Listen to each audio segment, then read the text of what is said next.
How to fix Valorant has encountered a connection error, relaunch client to reconnect. Now, in order for us to get this done, I'm going to go ahead and open the Windows, right click this one, and we're going to go ahead and click run. Now, you should be seeing something like this, services.msc. I want you to type it as well. Go ahead and click OK. After doing so, we're going to go ahead and look for something. It's going to be called VGC. I want you to right click this one and hit properties. Now from this point forward, we're going to go ahead and change the startup type. I'm going to click this one and set this to automatic. Click apply and then hit OK.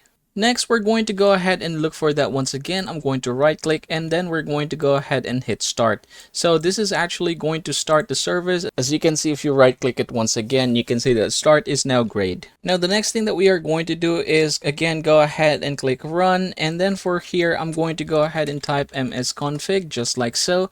Now for the services, I'm going to click this and then I'm going to hide all Microsoft services.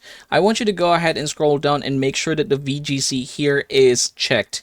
If it is unchecked, go ahead and just click it in order for it to be checked, and then go ahead and hit apply and then click OK.